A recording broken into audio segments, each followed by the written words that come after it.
Well, what a contrast to yesterday. It's the 22nd of June 2020. The sea's more calmer, there's no wind, and it's a lovely bright morning.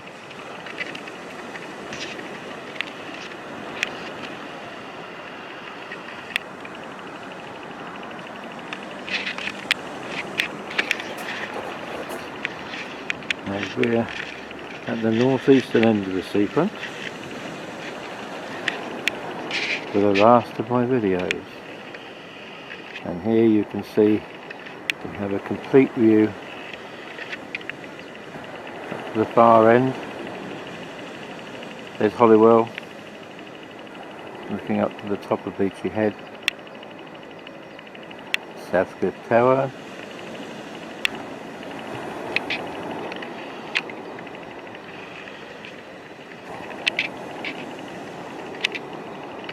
there's a better in focus for you, all the way along the parade to Eastbourne.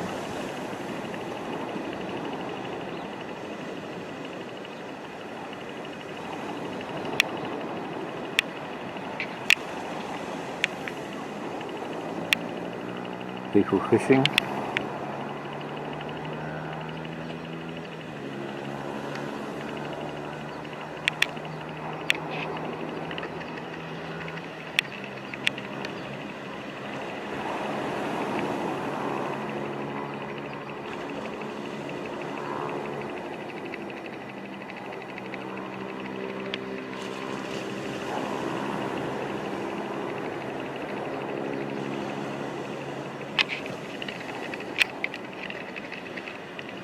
Trying to find the pier.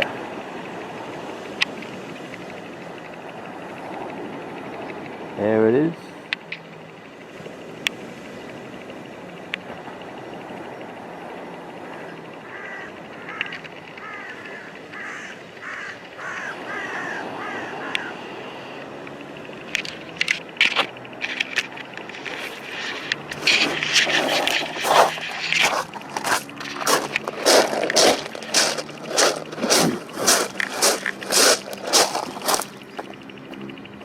Something in the region of 5 miles of promenade.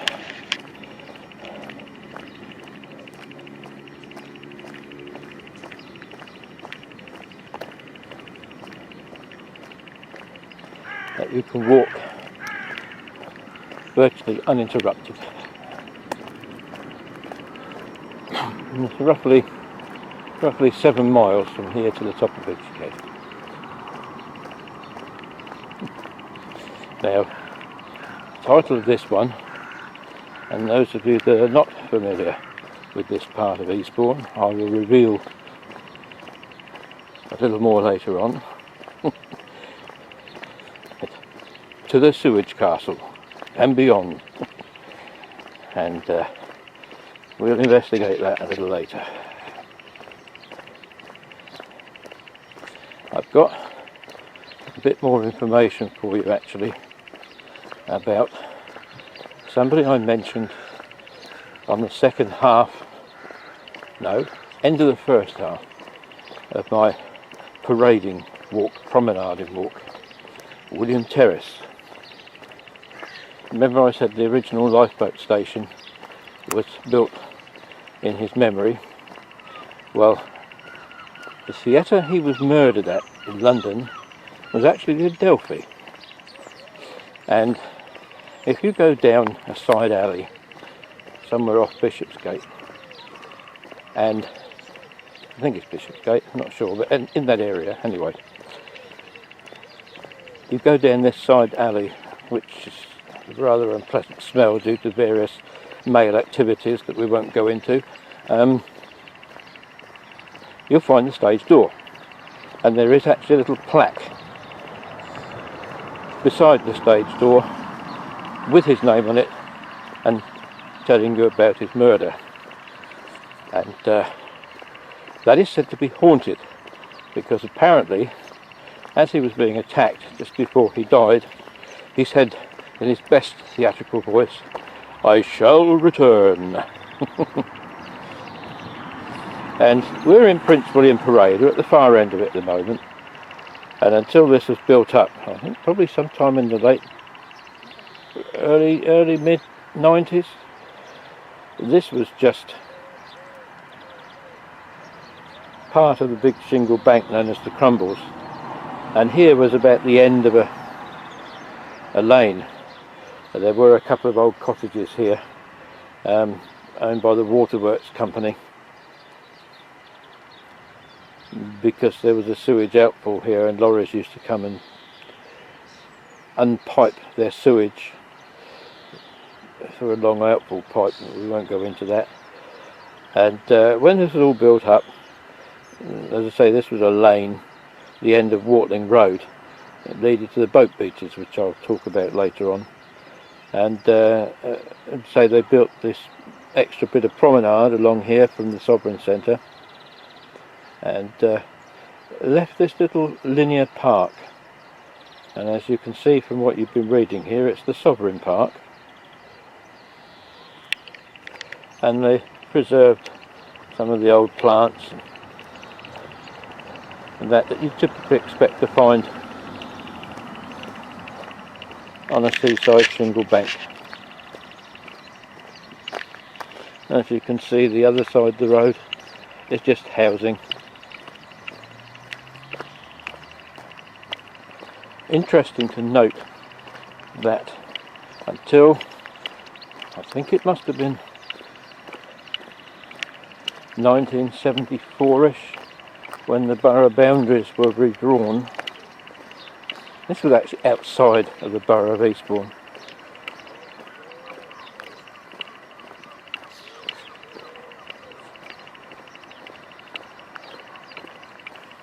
And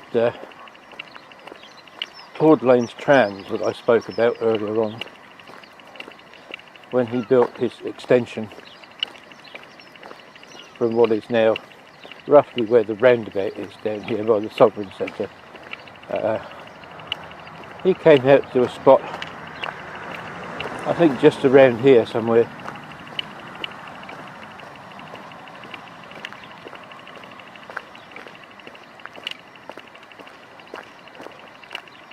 and he built a little bus shelter type thing, so people who came out here and had a walk round on the Crumbles, they could have a little shelter before their return journey.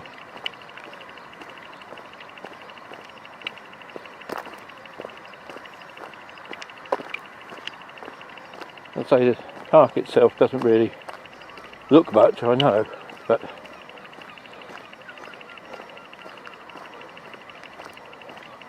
then it's not been designed as the kind of park that you want to allow people to walk through and trample all those lovely and sometimes rare plant species.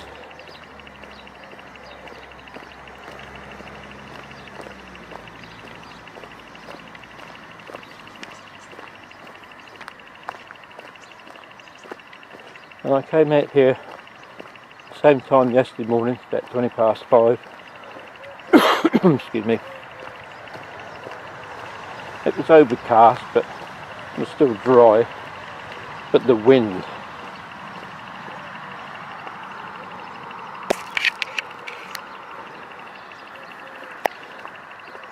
That's what got me, the wind.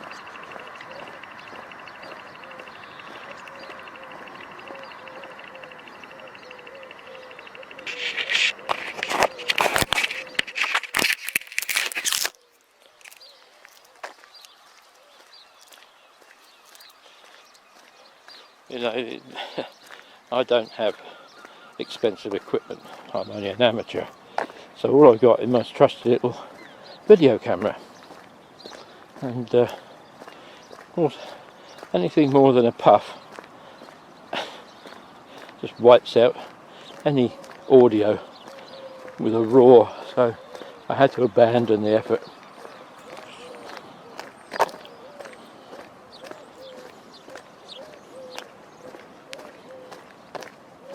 My grandson and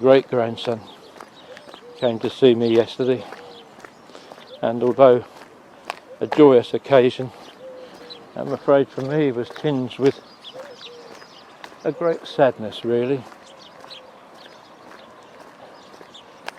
Now, my grandson, well, they're both rising fives. My grandson was so happy that because of the bubble that's allowed now, he could actually come into my house again for the first time in months. What made me really sad was this whole lockdown thing has got to the point where things which he would normally do naturally, and he knows he has permission to do, he felt he had to say, am I allowed to play with the toys? Am I allowed to sit on the sofa? We have got to get our kids back into some kind of normality, and pretty soon, because I think he's just had enough now. And I think we may be doing untold harm if this goes on too much longer. And then my great grandson came round, and because he's not in my bubble, he couldn't even shake my hand, and that was sad. Now through those trees there, I don't know if you can see that, this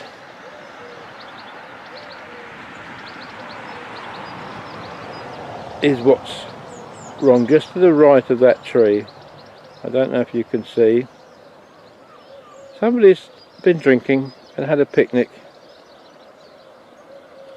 and they've left a whole load of rubbish behind.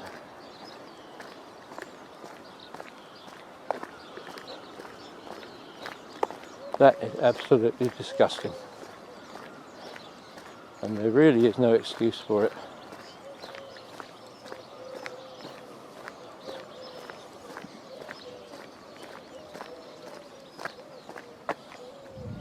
You can see that a bit more clearly through there now.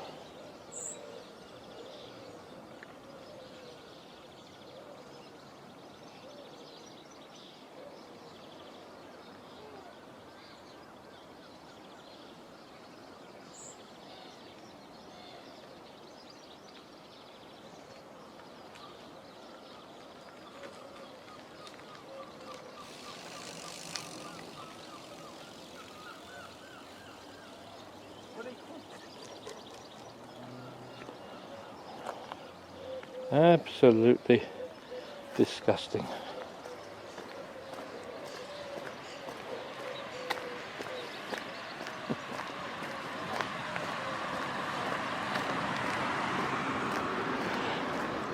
No, as I say, that all made me very sad yesterday.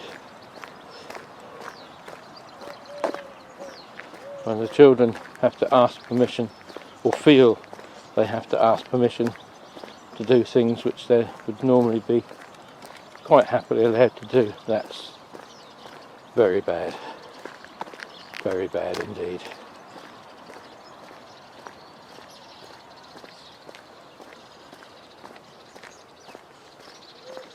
There's a hole in the ground there, and that's the spot where even now the tankers have emptied all the septic tanks around the area. They come and deposit their load into there, although now it doesn't go into an outfall, it's taken up into the treatment works. These ways I hope it is.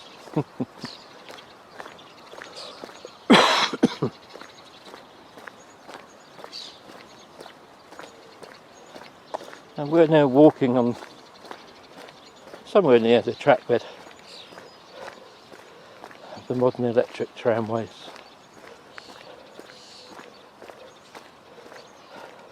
I do like travelling on those even now, but it's an awful long way to go, 155 miles.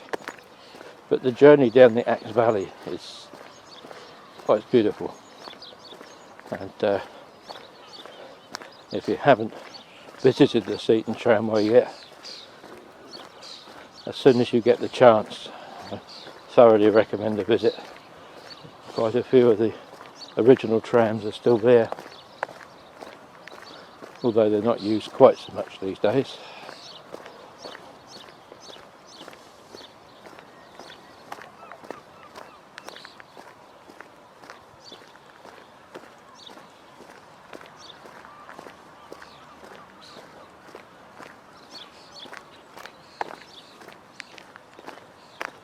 Well, here we are.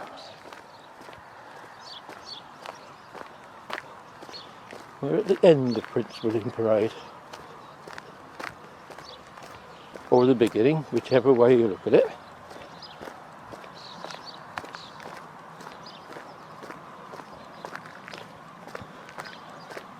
And we're back at the Sovereign Centre, almost where I ended my walk. And the signpost, Prince William Parade.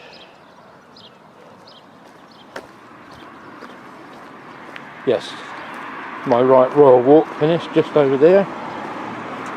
And funny enough, the day afterwards, or during the day I should say, because I filmed first thing in the morning, a bunch of travellers invaded Prince's Park. Somebody apparently had left the gate open. That happens from time to time, and in they came.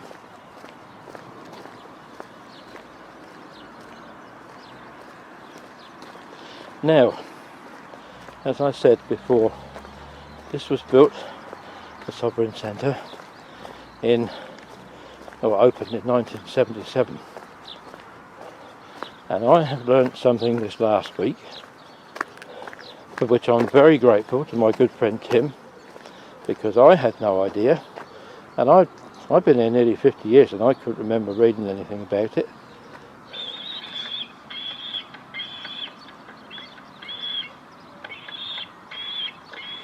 Sounds like there's a seagull chick struggling up there somewhere. Oh. Yes, apparently this was the site of an aircraft factory. The Eastbourne Aircraft Company, or some such title,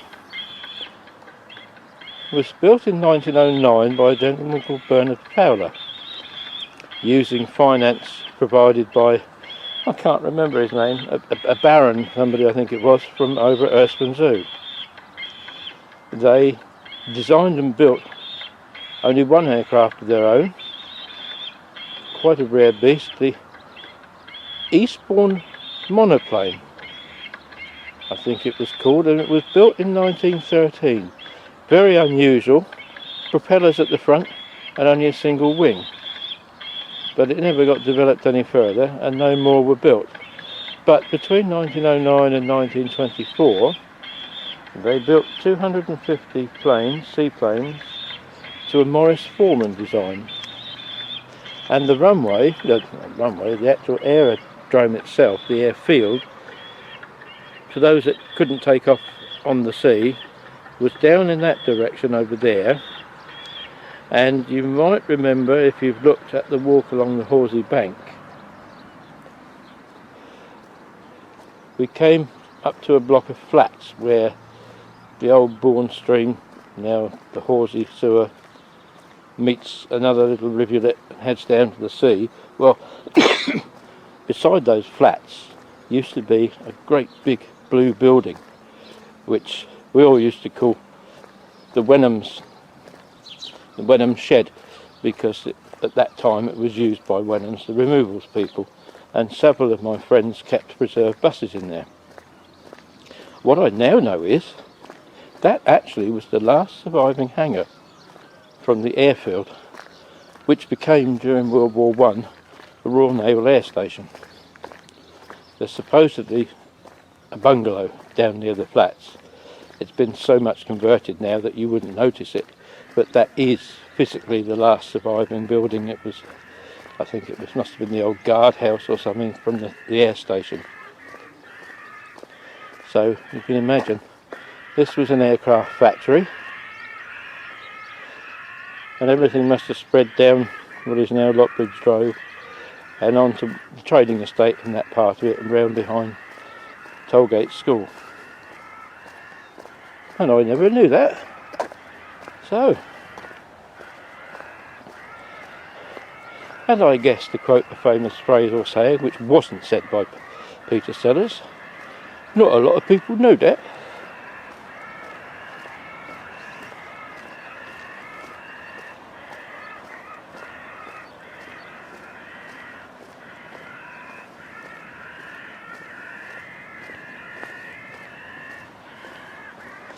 Yeah. Well, I began by focusing on a fishing boat, and there's another one out there, and I did notice several people fishing. The Sovereign Light Tower's out there, but with the sun in my eyes it is, I doubt very much whether it's even worth trying to focus in.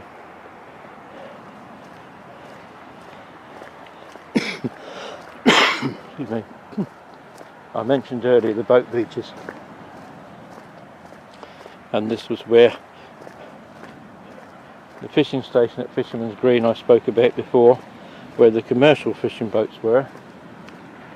Private individuals could have a space here for their boats, and you'll see there's a couple down there.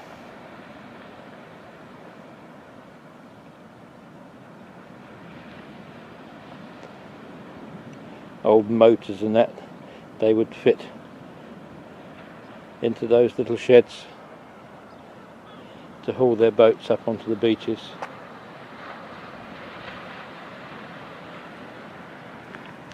I don't think it's mackerel time yet. It's quite a phenomenon when the mackerel come along. They drive all the whitebait excuse me, right on shore basically. They trap them between the beach and the sea. So as the water almost boils with all these mackerel eating the whitebait jump like lemmings onto the beach, and you can actually scoop them up in your hand.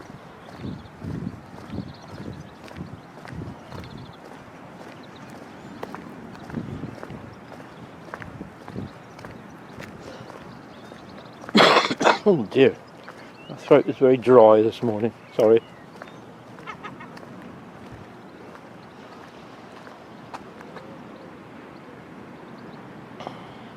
And you know,